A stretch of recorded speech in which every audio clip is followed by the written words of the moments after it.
Bismillah, alhamdulillah, salatu wassalamu ala rasulihi Muhammad wa ala alihi wa sahbihi ajma'in, amma ba'd. Assalamu alaikum wa rahmatullahi wa barakatuh. Hormatly ilim sүйүүчүлөр, бүгүн Muhammad Said Ramazan Boти rahimahullahu taandык min sunanillahi fi ibadihi. Allah Taalанын пенделерине орноткон өзгөртүлгүс мыйзамдары деп айтсак туура болор бекен. Ошол эмгегинен сабак болот. Кыска эле китеп иншаалла. Бул китепте тaqro fiha qawaninahul munabbiyatu an adlihi. Кудай Тааланын адилеттүүлүгүнөн кабар берген мыйзамдар тууралуу, ва баянатил мужибатан я'тирадатик, сенин критикалуу суроолоруга жооптордун баяндамасын окуйсуң дейт да. Эмне себептен бул дүйнөдө кафырлар жыргап жашап жүрөт? Алар эмнеге жазасын тартпай атат? Эмне себептен Палестинада бүгүнкү күндө алар кыргынга учурап атат? Алланын жардамы неге келбей атат? Эмне себептен ал кафырлар кылгылыктын баарын кылып коюп, бирок чардап жүрөт деген өңдүү сенин толгон топой критикалуу суроолоруң болушу мүмкүн. Мына ошолорго жооптордун баяндамасын табасың. Анан бул китеп 2011-жылы жазылып бүткөн экен. Демек 2013-жылы кайтыш болгон болсо 2 жыл алдын жазылган экен. Бул китептен алдын кириш сөзүн окуп кетебиз. Инсандын өзү менен болгон алака байланышы бар. Алам менен болгон алака байланышы бар. Алам дегенде адамзат менен болгон байланышы бар. Аллах менен болгон алака байланышы бар. Мунун баардыгы өтө дыккаттуу бир мыйзамга негизделиш керек. Жана мунун баардыгы өтө дыккаттуу бир мыйзамдарга негизделген. Мисалы, ата-энеге мамиле кылсаң, кийин ушундай мамиле көрөсүң. Эл журтуңа мындай мамиле болсоң, мындай мамиле болот деп айтып, адамдын жеке жана коомчулук менен болгон алака байланышында кандай алака байланыш кылса, ошого жараша Кудай Тааланын мунун мыйзамдары болот экен да. Эгерде адилеттүүлүк кылсаң мындай болот, адилетсиздик кылсаң мындай болот деген. Ошондой өтө дыккаттуу бир мыйзамдарга негизделеткен, өзгөрбөй турган жана эч качан өзгөрбөй турган, бузулуп калбай турган Кудайдын орноткон бузулгусуз эрежелери бар экен. Ошол эрежелерди ким түзгөн? Анын булагы ким? Албетте ал инсандын жана бүтүндөй бул аламдын жаратуучусу болгон Аллах Таала. Эгерде кимде ким бул улуу жаратуучуну көрүү кимдир бирөөгө оор келип аткан болсо, улуу жаратуучунун жалгыздыгын билиш ага кыйын келип аткан болсо, анда бул дүйнөдө Кудай Тааланын улуулугуна далалат кылган таң калыштуу мыйзам, тартиптин өзү ага жетиштүү дейт. Бул тууралуу буга чейин дагы жалпы илимдин бир эрежеси бар. Мындай эреже бар да: андан низам ла ятахаккак бидуни муназим. Ыраттуулук, иреттүүлүк, тартиптүүлүк аны иретке салган, тартипке салган бир муназимсиз болуусу мүмкүн эмес деген бир эреже бар да.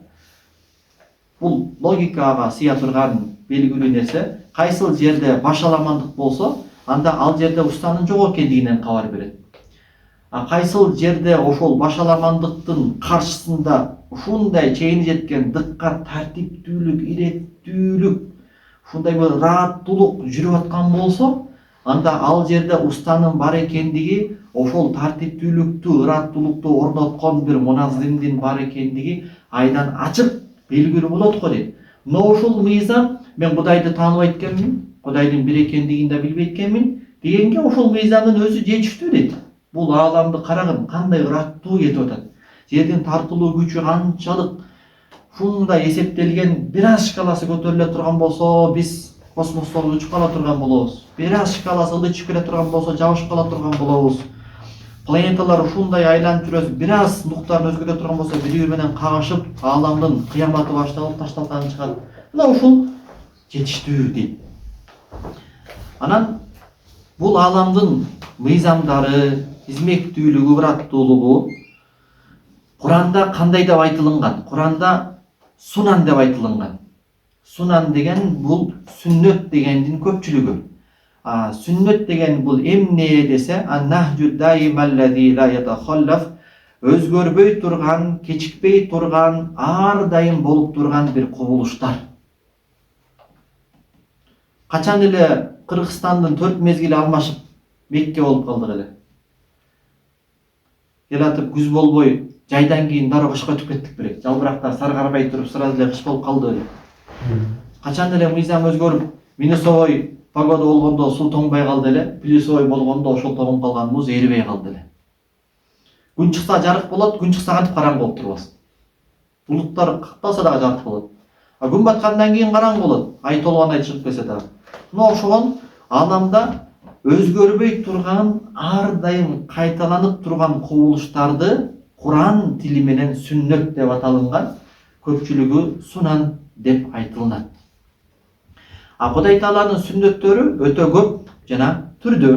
Алардын арасынан мисалы бул ааламдын барлыгы ага негизделген, бул ааламдагы иреттүүлүк, ыраттуулук сүннөтү жалпылай.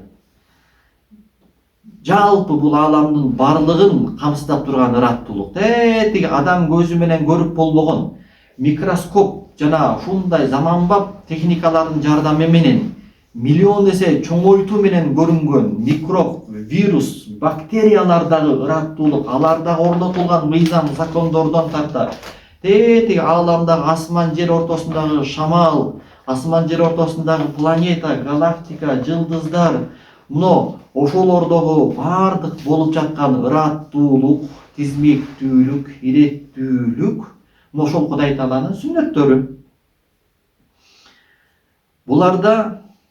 Булардын мындай сүннөттөрдүн эсеби жок. Эсептеп бүтө албайсың. Ар бир клеткага Кудай Тааланын орнотуп койгон сүннөтү бар. Адамдын медицинанын тили менен ар бир адам денесиндеги клеткалар бир күндө 300 процесстер басып, 300 түрлүү процессти басып өтөт дейт. Ошол мыйзамды коюп койгон ким? Аллах Таала. Табигый айтор бул ааламдагы болуп аткан процесс, кубулуштар, мунун баары да Кудайдын орноткон сүннөттөрү, аларды эсептеп болбойт. Ал тууралуу Кудай Таала Куран-ы Каримде айткан: "Кул лау канал бахру мидадан ли калимати Робби ланафидал бахру qabla an tanfada kalimatu Робби ва лау жи'на бимислихи мадада." Каф сүрөсү 18-аят. Айткын эй Мухаммад алейхиссалату вассалам, эгерде деңиз менин эгемдин сөздөрүнө сыя болуп бергенде, анда ошол сыя болуп берген деңиз түгөнүп калат эле менин эгемдин сөздөрү түгөнүүнөн алдын. Эгерде ошол сыяга дагы көмөкчү кылып башка дагы деңиздерди сыя кылып алып келсек дагы, Кудай Тааланын сөзү түгөнүүдөн алдын ал сыялардын деңиз сыя болуп болгон деңиздер түгөнүп калмак дейт. Бул деген сөз Кудай Тааланын сөзү бар го, Куран. Ошондой эле бул ааламда Кудай Тааланын сөзү дейт. Бул ааламда Кудай Тааланын китеби дейт аалымдар, алардын ичинен Мухаммад Саид Нурси рахимахуллах. Кандай эле биз Куран-ы Каримди окуп Кудай Тааланын улуулугун, кудуреттүүлүгүн тааныгандай, Кудайдын аалам деген китебин окуп Кудайдын улуулугун тааныйбыз дейт. Кудай Тааланын аалам деген китебин окуш үчүн кайра эле баягы светтик илимдерди деп атпайбызбы, ошону жакшы окуш керек экен да. Мисалы Кудай Таала Куранда асмандарды карап, жерди карап, деңизди карап, тоолорду карап, өзүңөрдү карап, жаныбарларды карап, Кудайдын улуулугун көрбөйсүңөрбү деп атпайбы? Кудайдын улуулугун көрүш үчүн ошол тууралуу кичине түшүнүк болуш керек. Ошондуктан бул дүйнөлүк илимдерди жакшы окуй турган болсок, урматтуу туугандар, бул кайра эле Кудай Тааланы таанытууга бизге жардам берет экен. Аттиң биз бул нерсени кеч түшүндүк. Мектепте окуп жүргөндө качан звонок болот, саатыңды айтып койчу деп ушундай бир туура эмес колдонуп турбуз. Азыркы мээбиз ошол бала чакта болуп калганда, ошондогу сабактар Кудай Тааланын улуулугун таанытууга жардам берерин билгенде, ошондо химияны, ошондо физиканы, ошондо астрономияны жакшы окуп койбойт белек. Асманды карап Кудайдын улуулугун көрбөй атасыңарбы дейт. Биз асман телосу жөнүндө физика тууралуу кызык окуган болсок, канчалык биз ой толгой алабыз. Мисалы Кудай Таала Куран-ы Каримде өзүңөрдү карабайсыңарбы деп, өзүңөрдүн адамдык организмибизди карап Кудайдын улуулугун таанууга чакырат, бирок медицинаны билген адамдын ой толгосу менен биздин ой толгобуз канчалык? Аныкы тал терең кетет да.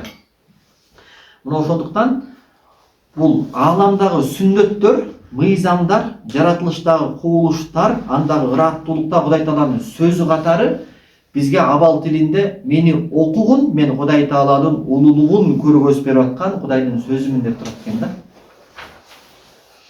Ошол мыйзамдардын дагы бири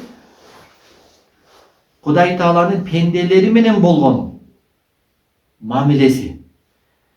Ошол мыйзамдар аркылуу Кудай Таала пенделери менен ошол мыйзамдар негизинде иш алып барат. Мисалы, валиллахил масалул ала, Кудай Таалага улуу тамсилдер болсун, биздин ажообуз болсун, атүл ажообуз болсо дагы, Садыр Жапаров болсо дагы келип туруп, мен президентмин деп туруп биздин үйдү тартып албайт да. Албетте, бул жерде аныктама жүзүндүн тамсил жүзгө жүз келбейт, бирок акылга сыйдырыш үчүн да мындай. Алла Таала абсолюттук биздин эгебиз. Келип туруп, мен сен падышамын деп туруп үйүбүздү тартып албайт. Падыша да болсо дагы мыйзамдын негизинде иш алып барат. Ошол мамлекеттик мыйзамдын негизинде иш алып барат. Анын саны Кудай Тааланын түзгөн мыйзамдары бар экен. Ошол мыйзамдардын негизинде иш алып барат экен да, бардак иш алып барбайт экен. Мына пендем лай шакартум лазидандакум. Эгер шүгүр кылсаң көбөйтүп берем. Вай кафартум мин азабил шадид. Эгер шүгүрсүз кылсаң анда мындай кылам. Интансуруллага янсуркум. Эгер Аллахка жардам берсеңер, Аллах силерге жардам берет.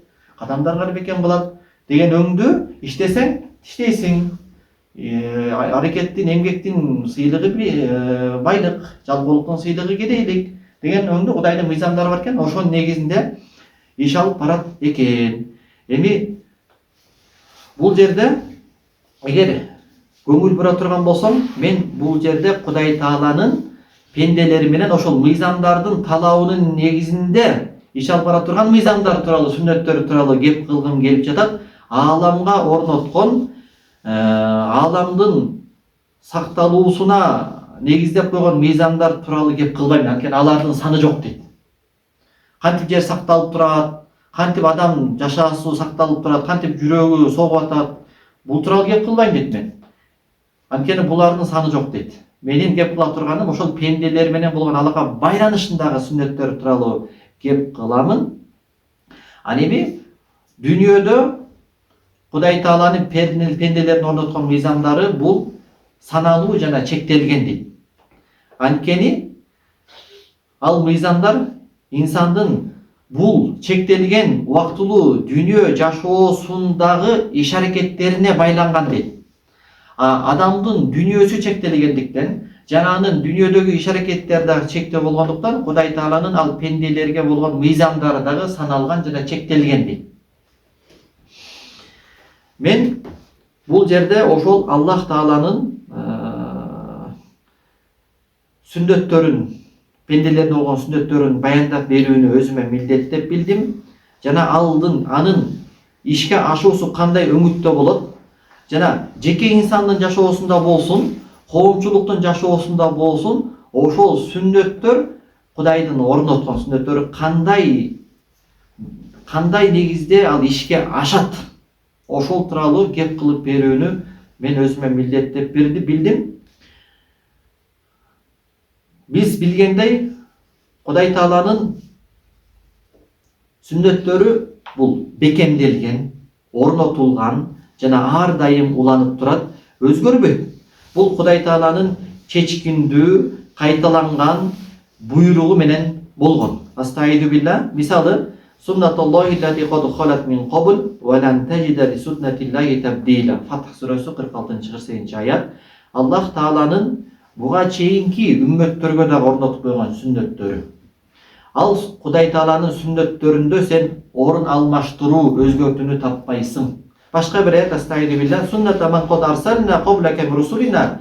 Биз сенден мурда жөнөткөн элчилерге берген орноткон сүннөттөр. Вала таҗиду ли суннатиллахи тахвила. Аллах биздин сүннөттөргө сен орун алмаштыруу, өзгөртүүнү таппайсың дейт. Эми сүннөт деп дагы жолу айтылып кетебиз. Жогоруда айткандай, аннахжу дайым аллази ла ятахаллаф. Өзгөрбөй турган, дайым кайталанып турган амалдар. Ааламга койгон сүннөттөрү. Күндүн чыгыштан чыгып батыштан батканы, 4 мезгилден алмашкандыгы, бул ааламга орноткон сүннөттөрү, булардын саны жок жана буларды эч ким өзгөртө албайт. Кимдир бирөө суроо бериши мүмкүн, кийинде сабактарында айтат. Сен айтпадыңбы эч качан өзгөрбөйт деп? Мына пайгамбарыбыз келип туруп айды экиге бөлүп салды го. Иса пайгамбар келип туруп өлөйүн жаткан адамды айыптап салды го, өлгөн адамды тирилтип салды го, бул сүннөткө каршы го десе айтат Мухаммад Саид Рамазан Бутуй. Бул сүннөткө өзгөртүү киргизилди деп айтылынбайт дейт. Бул мужиза деп аталынат дейт. Мужиза деген Кудай Таала каалаган убакытта каалаган пайгамбарына жана элчисине бир аз мөөнөткө берет да кайра өз ордуна келтирип коет. Мисалы, адаттан тышкаркы бир көрүнүш катары эмне болду? Мариям энебиз уулу Иса алейхиссаламды атасыз төрөп койду.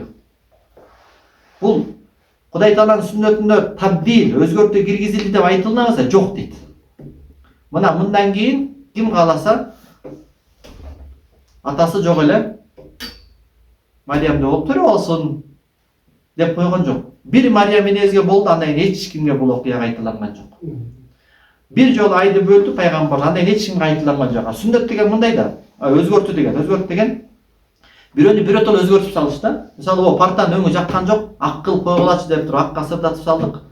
Бул өзгөрүп калды мисалычы. Эгерде бирөө сыйкыр кылып туруп, гипноз кылып туруп, менин көзүмдү боеп туруп, мага көзүмө жашыл кылып көргөзүп коюшу мүмкүн. Бирок ал мага гана жашыл болуп көрүндү, акыйкатта жашыл болгон жок. Сыйкырдап бере эле койчу. Мисалы, мужиза, мисалы. Какой-то бир секундка бир нерсе өзгөргөн, бирок кайра өз абалына келген. Мисалы, пайгамбарыбыздын колунан суу чыккан, бирок ар дайым эле пайгамбарыбыз каалаган сайын эле, "Ай, суу таппай калдыңар, бар болбой эле кала, келгиле, мен бияктан алып аласыңар" дей берген эмес. Алла Таала бир мусулмандар тупик абалга туш келип калганда, ушундай бир кор болуп, суу таппай калганда Кудай Таала ушундай бир мужиза катары пайгамбарыбызга берди. Суу чыкты, болду. Ушундай да. Бир көз илмемге бир аз саналуу убакыт гана бир болот, кайра ал өз абалына келет. Биротоло өзгөрүп калбайт. Түшүнүктүү болдубу бул жер? Эми ошол сүннөттөр Кудай Таала пенделер менен ал аркылуу мамиле кылган. Мен ошолорду мен сага баяндап беремин. Ошол эле мезгилде сенин бир критикалуу суроолоруң дагы чыгышы мүмкүн, ошолорго дагы жооп катары дагы бая айтып беремин деди. Сен мындай суроо беришиң мүмкүн деди. Эмне себептен Кудай Таала кафир коомчулугун ушунча сыйлап атат? Карачы, бүгүнкү күндө ошол эле мусулмандарды кырып аткан жөөттөр, аларды колдоп аткан Англия, Америка булар чардап жыргап жашап атат. Эмнеге бизге анчалык сый-урмат берген жок? Эмнеге алардын рызкысы кенен? Эмнеге алардын асмандары ачык? Эмнеге алардын түшүмдөрү көп? Эмне себептен бизге кыйынчылыктар, балелер келе берет? Эмне себептен биздин башыбызга жаман, терс адамдар башкарып, алар кыйнайт? Биз Алла Тааланын пенделерибиз го, биз мусулманбыз го, биз Кудай Таалага ыйман келтирген момунбуз го деген суроолорду беришиң мүмкүн дейт. Эмне себептен биз дуа кылабыз, дуабыз көп учурларда Кудай жооп бербей жатат, мына жеңиш сурап атабыз, Кудай жеңиш бербей жатат. Ошого окшогон долгон токой сенин ушул өңүттөгү бир критикалуу бир эмнеге деп мындай бир нааразычылык өңүтө берген бир суроолоруң болушу мүмкүн, ошолорго да жооп келет иншалла. Ошого окшогон жебелей турган, каршы чыккан сенин бир суроолоруң бул Кудай Тааланын пенделерине кайрылуу катары чүргөн китебинен жүз буруудан кабар берет дейт. Эгерде Кудай Таала сени ааламдан тандап алып, пенде мен сени менен сүйлөшүүнү кааладым. Таш менен эмес, чөп менен эмес, уй менен эмес, ат менен эмес. Алардын эң асылы болгон, алардын эң кымбаты болгон, акылдуу болгон, адам баласы, мен сени менен сүйлөшүүнү кааладым. Ошондуктан сен мен менен сүйлөшүүгө ылайыктуу болдуң деп өзүнүн маегине арзып бизге Куранды берсе, ошол Курандан сенин кабарың жок экендигинен кабар берет. Эгерде мындай жемелей турган суроолорду берсең, анткени Куранда окшогон суроолорго жооп айтылган дейт. Ошол пенделерине болгон мамилелери тууралуу жооп Куранда айтылган. Эгер мындай кылсаңар, мындай болот. Мусулмандар, момдай кылсаңар өнүгөсүңөр, момдай кылсаңар артка кетесиңер, момдай кылсаңар душманга жем кыласыңар, момдай болсоңор душмандан өйдө болосуңар деген өңдө толгон токой мыйзамдар айтылган дейт. Эгерде биздин арабызда эле мусулмандардын арасынан Кудай Таала бизде шарапаттуу кылган, кайрылуусу болгон Курандан жүз буруусун уланткан болсо, бирок мусулман аты бар да. Анда жана эриккен болсо, мен Курандын баарын окуп жүрмөк белем, мен 600 ашык бет экен дей турган болсо, анда мен аларга мына ушул кыска бир китепте Кудай Тааланын пенделерине орноткон мыйзамдарын тандап, чогултуп, жыйнактап койдум. Эгерде ошол пайдасыз шахват каалоолоруна берип аткан, дүйнө акыретине пайдасы жок нерселерине берип аткан толгон токой убактыларынан бир аз убактысын гана ушул китепке убактысын бөлүп окуп кое турган болсо, эми ошол араб тилдегилер кайтылып атса керек да, же которулганда эң котормосу барлары, анда өздөрүнүн ошол өйкөп жүргөн суроолоруна канааттандырарлык бир жоопту таап алышат дейт. А эгерде мен аларга даярдап койгон алдыларында турган ушул жыйнакталган кыска китепке дагы көңүл буруп коюудан баш тарта турган болсо, анда биздин башыбызды ооруткан бул ызы чуусунан, тыйылсын, өздөрүнүн мындай бир критикалуу суроолорун кыямат күнгө калтырсын, Кудай Тааланын алдына туруп тура турган күнгө калтырсын, жана жемелей турган тилдерин ошол күнгө сактап коюшсун, эгерде ал күндө алардын сүйлөй турган бир тили боло турган болсо дейт. Бул китепти 2011-жылы Дамаск шаарында жазып бүткөн экен. Бисмилла. Ошентип кириш сөзүн окуп бүттүк. Эми биринчи сүннөтүн окуп коелу бүгүн. Мин сунаниллахи фи ибади. Алла Тааланын пенделерин орноткон сүннөттөрүнүн бири ахзуху ибадаху бимазижин минар рухой ва шидда. Кудай Таала пенделерин жыргалчылык жана кыйынчылык менен аралаштырып пенделерин кармайт экен. Эми пенделерине бирде жакшы абал берет экен, бирде жаман абал берет экен. Бирде жыргалчылык, бирде кыйынчылык, бирде барчылык, бирде токчулук, бирде кайгы, бирде рахат. Ушундай жашоодо ак карасын пенде Аллах Таала пендеге аралаштырып берип туруп сунат экен дагы, ошо менен Кудай Таала сынайт экен. Бул сүннөткө Курандан далил барбы? Ооба. Астаизбилла. Ва наблуваннакум бишайин минал хауфи вал жу'i ва нақсин минал амвали вал анфуси ва самарат ва баширис сабирин. Эй пенделерим, биз силерди сөзсүз түрдө сынайбыз. Сыналбаган адам жок экен. Биз силерди сөзсүз түрдө сынайбыз. Бир нерселер менен. Ал нерселер эмне? Кудай Таала өзү сыпаттап берип атат. Коркунуч. Коркунуч түрдүү коркунуч болушу мүмкүн. Кедей болуп каламго деген коркунуч, ооруп калам. Айтор эми коркунучтун не деген түрү бар? Өзү баягы алымдар айтмакчы, адам табиятында мындай келечектен болгон сана тартуу бар экен да. Кандайдыр бир деңгээлде болсо дагы ар кимдин ыйманына жараша. Кимдир бирөөнүн тобокели күчтүү болгон болсо, ал келечектен коркпойт. Аллага тобокел. Ушул күнгө чейин рызкымды берген, келечекте Кудайым рызкымды берген. Кимдир бирөөнүн Кудай болгон тобокели жок болсо, ал коркот, эртең эмне болот? Өзү 40 жашка чейин ачка калган эмес. Бирок кийинкиси коркуп берет да, ачка калбайм, кантип калам, эмне болот, кымбатчылык болуп баратат, заманга карап эмне болобуз депчи. Ушундай да. Ушундай коркунуч менен айткан жуу, ачкачылык, каатчылык, нақсын минал амвал, мал байлыкты кемитет экен, банкрот. Кичине мал байлыгын кемип калса эле, астагфирулла көз тийген окшойт, окутуп койгон окшойт, бирөөлөр мени кара дубалап кеткен окшойт, такыр содан болбой калды. Мен жакшылап кара.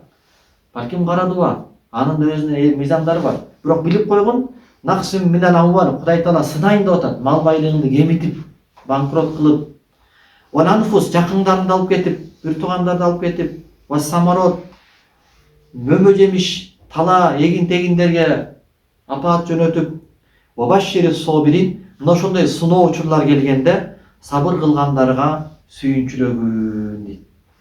Бир далил. Экинчи далил астаизбилла, ва наблукум бишари вал хайри фитна. Биз силерди жакшылык менен дагы, жамандык менен дагы сынайбыз. Ва илайна туржаун, жана силер бизге кайтарылып келесиңер дейт. Эми бул Кудай Тааланын бул сүннөтүнөн данышмандуулук эмне? Кудай Таала ошондой пендени жакшы жаман ак кара менен сынайын деп атат. Бул сүннөттүн данышмандуулугу эмне үчүн Кудай бизди сынайт деген суроого. Биринчи данышмандуулук, инсан бул ким? Инсан бул пенде. Yani insan bul kul. Bürönün mülkü. Tağıragı Allah'tın mülkü, Allah'tın kulu bir vakihil istirari turuş turpatı menen majbur türdө Allah'tın mülkü jana Allah'tın kulu. Kim aytalat men Allah'tın mülkü emesmin деп. Мен өзүмдү өзүм жаратып алгам. Жана учур чакта дагы жүрөгүмдү өзүм соктуруп, канымды өзүм айлантып, ичкен тамагымды иреттеп, тиги жака кетирип, ашыкчасын ал жака кетирип, мен өзүмдүн жашоомду, өзүмдүн денемди өзүм сактап, өзүм көзөмөлдөп атам. Ким айталат? Ким жаралууну тандап алды эле? Туруш турпатың менен сен Кудай Тааланын кулусуң, Кудай Тааланын мүлкүсүң. Эми кандай эле сен туруш турпатың менен Кудай Тааланын кулу жана мүлкү болгонуңдай ыктыярдуу түрдө өз каалооң менен, жүрүм турумуң менен да Кудай Тааланын кулу болушуң керек дейт. Өзү кулчулукка ушундай деп аныктама берет Мухаммад Сайт Рамазан Бути. Кудайга болгон кулчулук эмне десе, кандай эле туруш турпатың менен мажбур түрдө Кудайдын кулу болгонуңдай, ыктыярдуу түрдө жүрүм турумуң менен, жашооң менен Кудайга кул бол деген аныктаманы берет да. А көпчүлүк адамдар мындай болуп атпайбы? Мисалы, туруш турпатында ал айтап айтпайбы, ал уже кыйкырып атат денеси. Мен Кудайдын санатымын, Кудайдын чыгармасымын, Кудайдын мүлкүмүн деп, бирок тигине деп атат. Бул менин жашоом. Кандай кааласам ошондой жашайм. Мага эч ким указание бере албайт. Мен каалагандай жашайм деп анархисттик идеологияга түшүп калгандар көп да. Яжуч мажуштун идеологиясы ушул да, анархисттик көз караш. Эми инсандын жүрүм туруму ошол акыйкатына дал келиш керек дейт.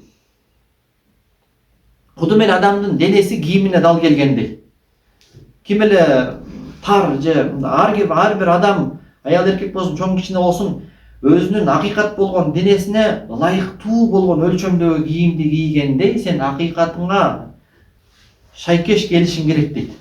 Жүрүм турумуң, жашооң дагы шайкеш келиш керек дейт. Акыйкаттын Кудайдын кулу болуп атасың, демек жашооң менен да Кудайдын кулу бол деп атат да.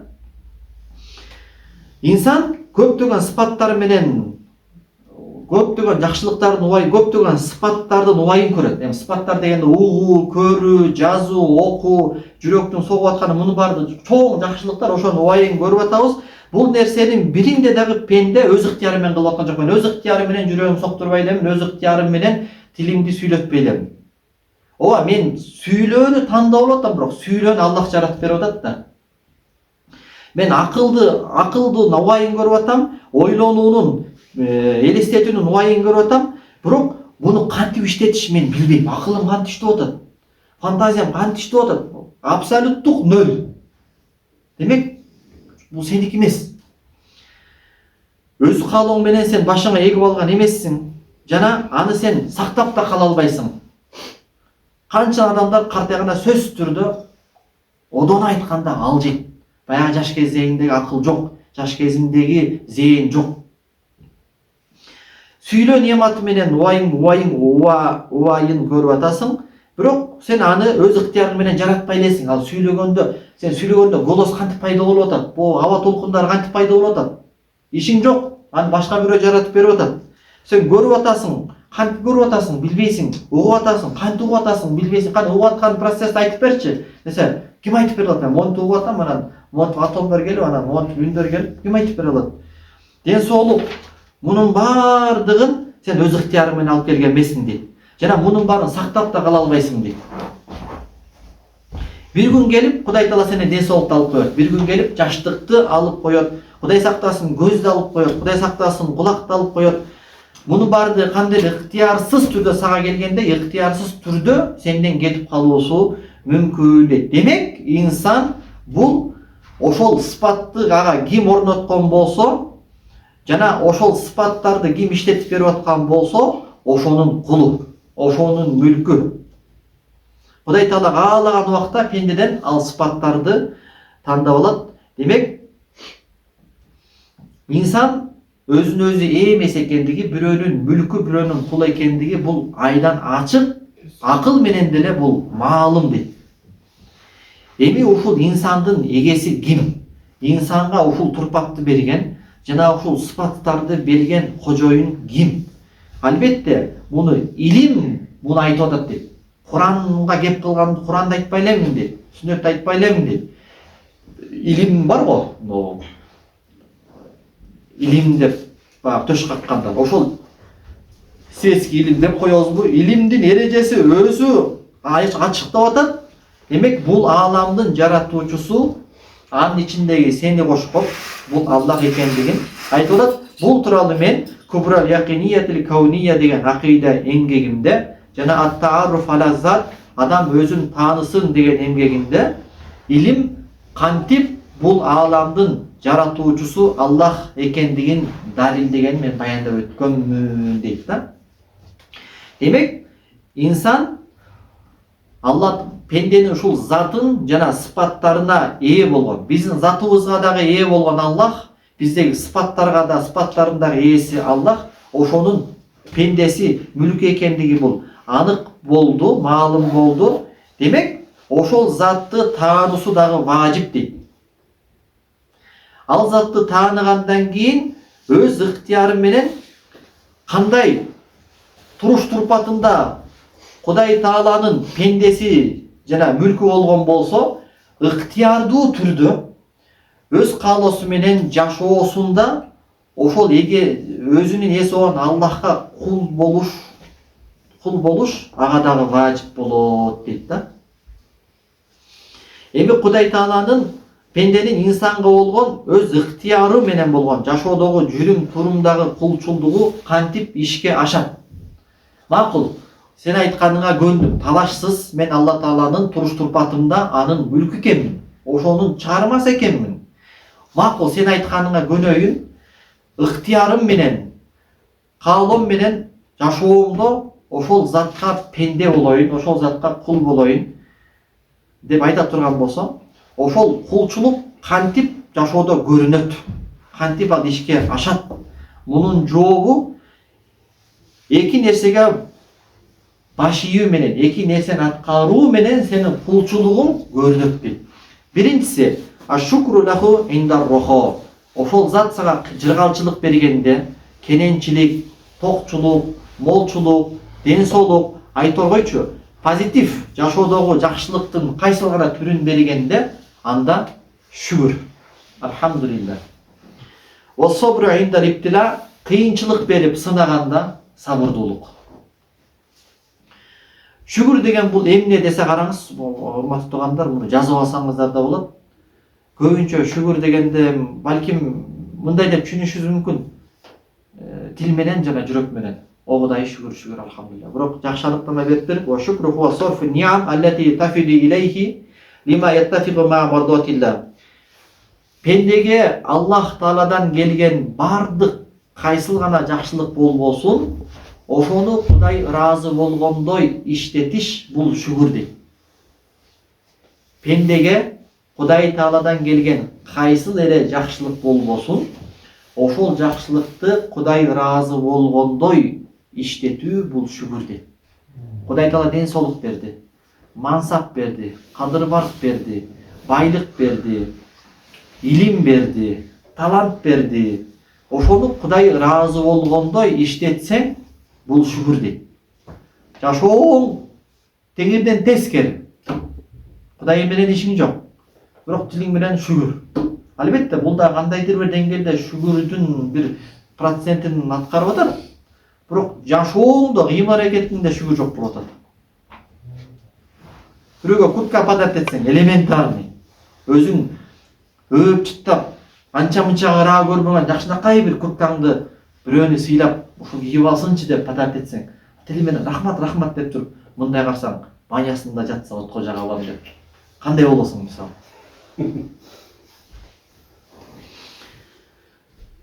Сабырдуулук деген бул эмне десе, и'лану ридо аниллахи ва адами тасаххут инда худжумул бала. Сабырдуулук деген бул балелер сага чабуул койгондо Кудай Таалага ыраазы болууңду билдирүү жана нааразы болбогонуңду билдирүүң дейт. Бир жолу больницага жатып калдым. 18-20 жашымда. Бир эже айтат, балам, сен кичине намаз окуган анча мынча молда сыяктуу окшойсуң. Мен кызыма айтчы, кызым, Кудайым неге мага мындай сыноону берет? Мен долгожданный мечтам аткарылып, Англияда, Америкада кеткен атканымда Кудайым мага ушул ооруну берип, мен больницада жатып калдым. Кудайым дагы бир жолу ушинтип мени ушундай сыноо бере турган болсо, мен Кудайга ишенбеймин дептир да. Же болбосо бирөө баласы кайтыш болуп калган экен, эми албетте бул чоң сыноо. Дуада айтылгандай, Кудай тирүүлүгүмдө балдарымдын сыйы менен мени нематтандыр, өлгөнүмдөн кийин алардын дуалары менен мени нематтандыр. Кудай тирүүлүгүмдө балдарымдын сый урматын көрөйүн, өлгөнүмдөн кийин алардын дуасын көрөйүн дейт. Яни балдарым менден биринчи өлүп калбасын. Мен өлөйүн, менден кийин балдарымдын дуасын, убайын мен кабырда жатып алып көрөйүн деп атат да. Башка өлбесин, Кудай Таала жеңилдик берсин баарыбызга. Бирөө баласы кайтыш болуп калса, бирөө кыйкырат экен, Кудай шунчанын арасынан неге менин балам деп экен да. Шунчанын арасынан неге менин баламды алдың деп ушундай бир кыйкырат экен да. Жок, бул уже сабырдуулукка кирбейт дейт да. Сабырдуулук деген бул эмне десе, Кудай Таала берген кыйынчылыкта мурдуңду чүйлүйтүп, кашыңа кар жаап, албетте кайгырасың, ыйлайсың, сана тартасың, толкунданасың, Кудайга өзүнө кайра даттанасың. О Кудай, сен бердиң, сен жардам бер депчи. Пайгамбарыбыз деле Таифте ташбаранга алынганда, о Кудай, мен сага алсыздыгымда даттанамын деп атпайбы? Якуб алейхиссалам дагы мен сага кайгымды сага айтып даттанамын дейт. Якуб алейхиссалам адамдарга даттанган эмес, Аллага даттанган. Аллахка даттанса болот дейт аалымдарчы. Бирок нааразы болбош, Кудай Таалага нааразы болбош, ошол сабыр дейт да. Демек, эгер Алла Таала жакшылык бергенде шүгүр кылса, кыйынчылык бергенде сабыр кыла турган болсо, анда мына өз ыктыяры менен Кудай Таалага болгон кулчулугун практикалап көргөзүп аткан болот. Кандай эле мажбур түрдө кул экендиги бул ясына болду. Эми гана пенде практикалык түрдө кул экениңди далилдечи десе, мына жакшылык келди, шүгүр айттым, жамандык келди, сабыр кылдым дейт да. Ошон үчүн кыйынчылыктар берилет дейт да. Кыйынчылыктар берилбесе, сенин кулчулугуңдун натыйжасы жашоодо көрүнбөй калат деп атат да. Бирок Кудай Тааланын инсандын Кудай Таалага бул жол менен болгон кулчулук, Кудай Таалага кулчулугун бул жол менен практикалаш кайсыл нерсеге күрөөгө коюлган дейт? Ошол нерсе аткарылыш үчүн абалга, климатка, бир жагдайларга, ахыбалдарга күрөөгө коюлган дейт да. Ал ахыбалдар болбосо, бул нерсең көрүнбөй калат. Ал ахыбалдар деген яни жашоосун жашап жаткан ошол кыйынчылык жана жеңилчилик деген климат, ахыбал болуш керек дейт да. Эгерде бул ахыбалдар болбосо, анда сенин сабырдуулугуң дагы шүгүрчүлүгүң да билинбей калат да. Сабырдуулугуң, шүгүрчүлүгүң билиниш үчүн жашоодо бул эки таразасы тең иштеп туруш керек. Ошон үчүн Кудай Таала бул сүннөттү бизге берет деп атат да. Эгерде кимдир бирөө жашоосунда бир гана жыргалчылыктарды эле көрө бере турган болсо, бир инсан жашоосунда бир гана жаманчылыктан гана тарта бере турган болсо, анда бул адамга дагы бул мыйзам иштебей калат. Кандай болгон күндө дагы сен айтышың мүмкүн. Мен өзүм сөзүм менен айтып атам, мисалычы. Этиякта жүрбөйбү кээ өмүр бою башы баледен чыккан эмес. Иштеген жок го буга. Жок, иштеп атат. Пайгамбар айтат го. Азирет Абу Бакыр Сыдык айтат го. Сакалдар айтат, "Силер суу ичип атасыңарбы?" дейт. Ошол шүгүр бул жакшылык да дейт. Чоң жакшылык да дейт. Сен ден соолугуң барбы дейт. Мисалычы. Жүрөт го кээ бирөө баш дайыма жыргалчылык. Каяктан билесиң жыргалчылык бар экенин? Анда да сөзсүз түрдө же моралдык, же биз билбеген толгонтук кой немелер бар. Айтор, бул мыйзам баарын иштейт. Бул адамзатка буга чейин дагы болуп келген тет инсан жаралгандан бери Кудай Тааланын каза кадары менен кыямат күнгө чейин бул мыйзам калат. Анткени жогоруда айтканбыз, Алланын сүннөттөрү өзгөртүлбөйт деп. Бул үммөткө Мухаммад алейхиссалам үммөтү акыркы үммөт, эрке үммөт, силерге жеңилчилик, силерге мурдагыдай сыноо жок. Андай эмес, кыямат күнгө чейин калат дейт. Анан адамдардын арасынан кээ бирөө мындай деп критикалуу суроо берет, сындайт дейт. Кудай Таала мен эгемен хуррия, азаттыкты, эгемендүүлүктү сүйөмүн. Мен сүйгөн эгемендүүлүктү, мен сүйгөн эркиндикти Кудайым эмнеге чектейт?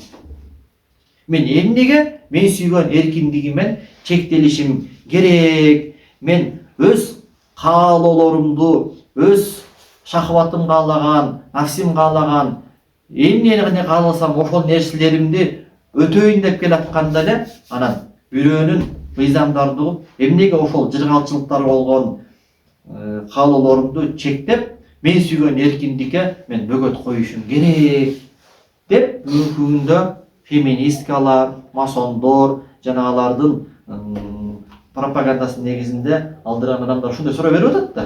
Бул менин жашоом, менин жашоомду эч ким чектей албайт, каалагандай жашайм депчи. Анархисттик жашоодо бул малдан өткөн айвандык жашоодо, жырткычтык жашоодо. Буга жооп мындай дейт.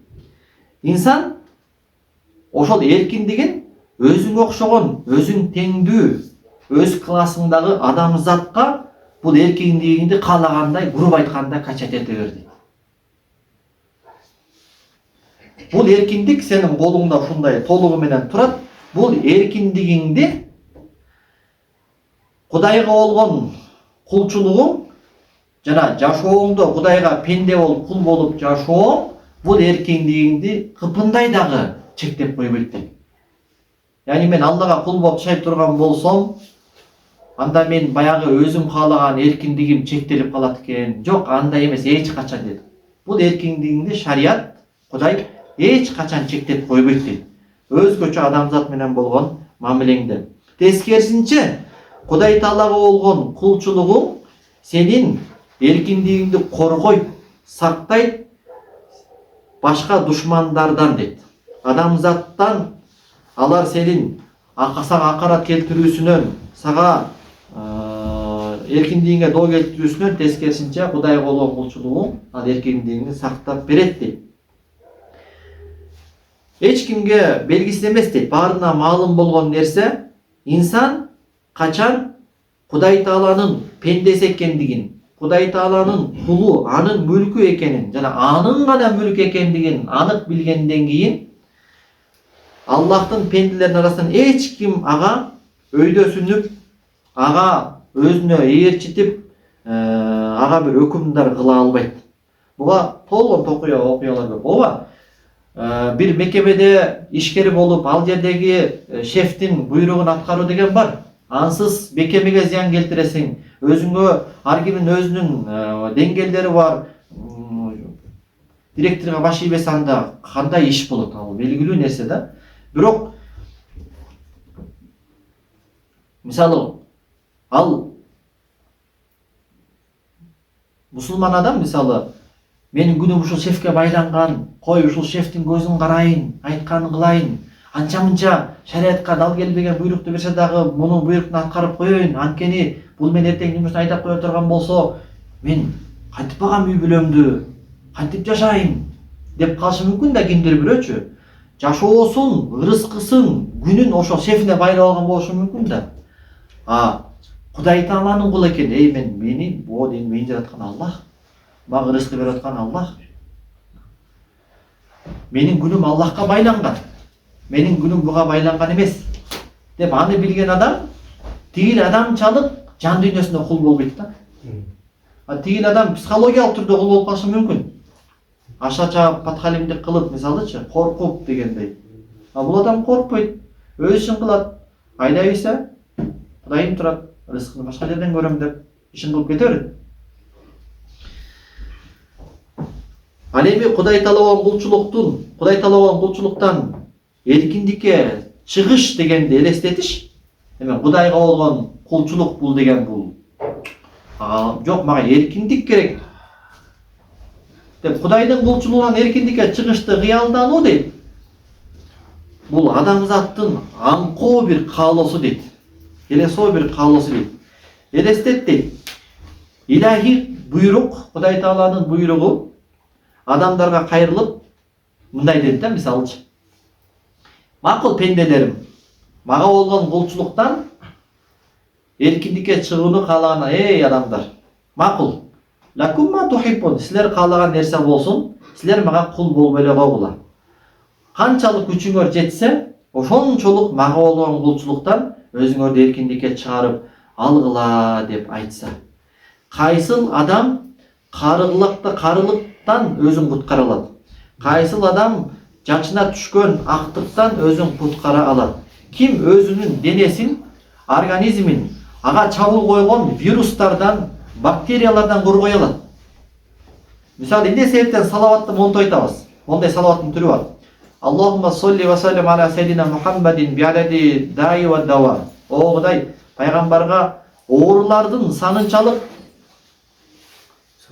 салават айтып атам, салават айтып атат да, оорулардын санынчалык турат. Анткени бир эле оорунун сан жеткис түрлөрү бар экен. Оорулардын саны жок экен, медицина оорулардын санын айта албайт экен да. Ошолордун вирустары буякта жүрөт экен. Буякта эмес, организмге кириптир, жашап атат экен биздин организмибизде. Бирок Кудай Таала берген иммунитет деген бир неамат аркылуу баягылар бизге чабуул кое албайт экен да. Макул, Кудайдан бул Кудайга кул болбой эле койгон, Кудай Таала иммунитетиңди сага тапшырды. Макул, сен мага кул эмес турбайсың. Макул, сен эркиндикке чыгып, мен иммунитетти өзүңө карматтым. Десе, ким өзүн ошол бактериялардан, вирустардан коргоп кала алат дейт. Ким карылыктан кийин алжып адамдар баягы эс тутумунан ажырап калат. Ким ошосун коргоп кала алат дейт. Ким карыбай кое алат, ким эс тутумун коргоп кала алат дейт. Демек, ким уйкудан кийин жанакы бессонница, уйкусуздук ооруна түшүп келип калат. Ошону ким өзүнө кетире алат, мисалычы. Дүйнөдө чоң бир дарт бул көп адамдарда. Ким жашоо берди Кудай Таала. Эми өлүмдү тосуп кое алат. О Кудай, мен эркиндикти каалайм, мага жашоо жагат, мага караңгылык жоктук жакпайт, мага өлүмдүн кереги жок деп ким өлүп тоса алат. Демек, жанакы адамдардын Кудайдан эркиндикке чыккым келет дегени бул аңкоо бир көз караш дейт да. Кыскача кылып айтканда, ким өзү билбеген абалда, өзү каалабаган, тандабаган абалда Кудай мага дене берди, жана сыпаттарды берди, ошол дене жана сыпаттарды коргоп, сактап кала алат да. Демек, инсан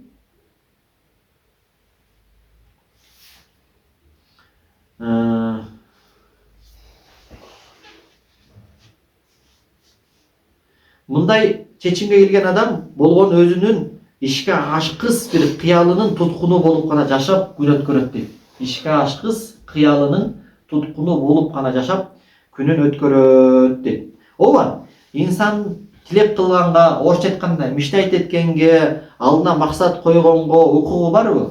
Укугу бар. Бирок кандай нерсени ишке аша турган, мүмкүн боло турган нерсени пландаганга, мечтать эткенге аракет кылганга укугу бар дейт. Бирок жанакындай мүмкүн болбогон, жомок бир нерсени пландап алыш, аны демонстрация кылып, флаг көтөрүп алып чыгыш, бул эмне деген аңкоолук дейт да. Мындай кылам деген адам тамсил менен айтканда, Рамазан бутуйундагы артыкчылык тамсилди кыйнап келет да. Мен Кудайга болгон кулчулуктан эркиндикке чыгам деген адамдын мүдө каалоосу дейт. Эгер тамсил туура келе турган болсо, лилипут сыяктуу дейт. Кодерек деп коебузбу, лилипут киши сыяктуу. Бул лилипут өтө олбурлуу, чоң бир великан адамдын кийимин кийип алууну каалайт дейт. Кандай ой менен, кандай каалоо менен? Анын акмактыгы ушундай ой салат: "Эй, сен арды кодойгон боюң барбы? Адамдарга көп жага бербейин деп кыйналасың. Ошол кодойгон, сага жакпаган боюңдун балесинен, жамандыгынан бу великандын кийимин кийип алсаң, ошондо ушул узун кийим аркылуу адамдардын көзүндө өтө бою бийик, чырайлуу бир адам болуп көрүнүп каласың" деген пикирди салат экен да анын аңкоолугу. Анан ошентип менен коделек чоң кишинин кийимин кийем деп үмүт кылгандай эле ошого барабар дейт бул адамдын эмесичи.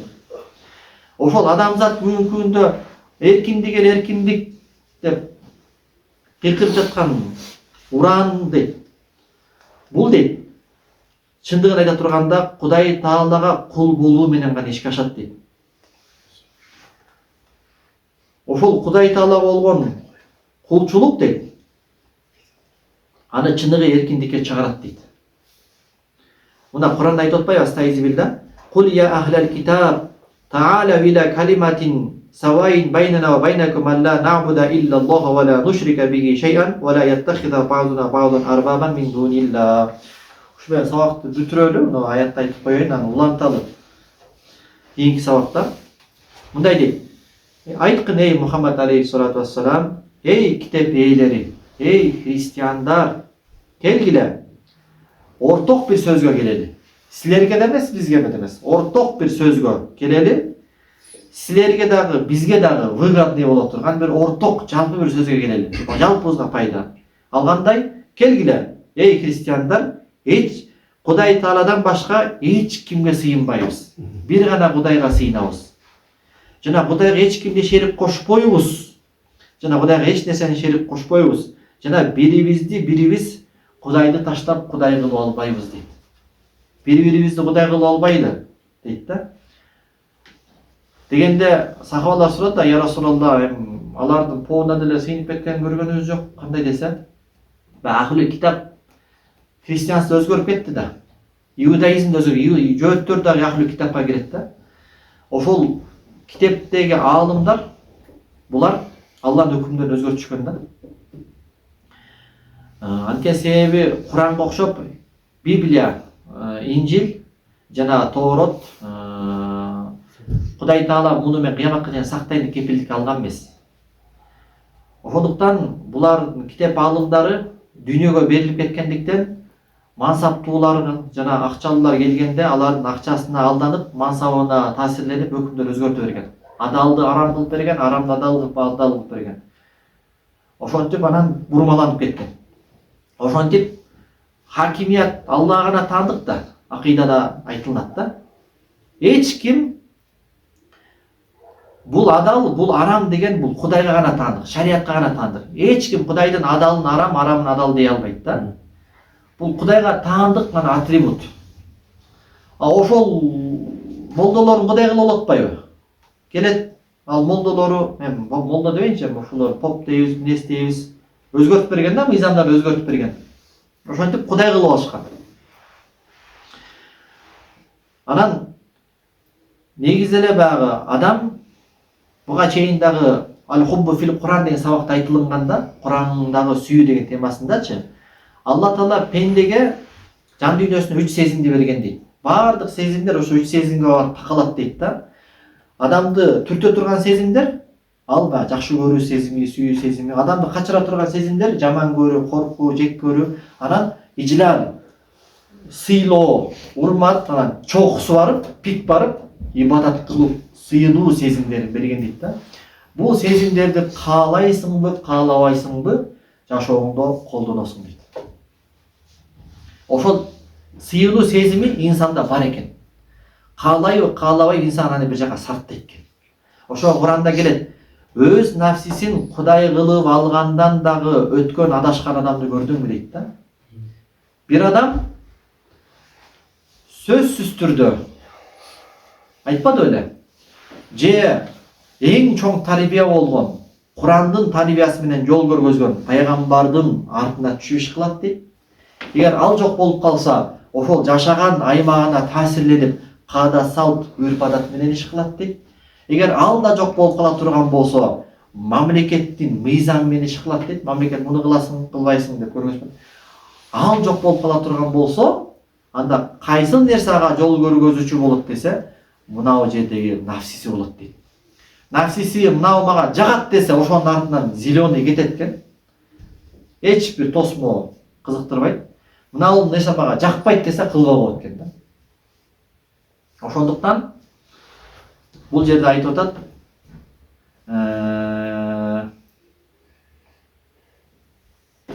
адам эркин боло албайт. Сөзсүз түрдө бир нерсеге байланат.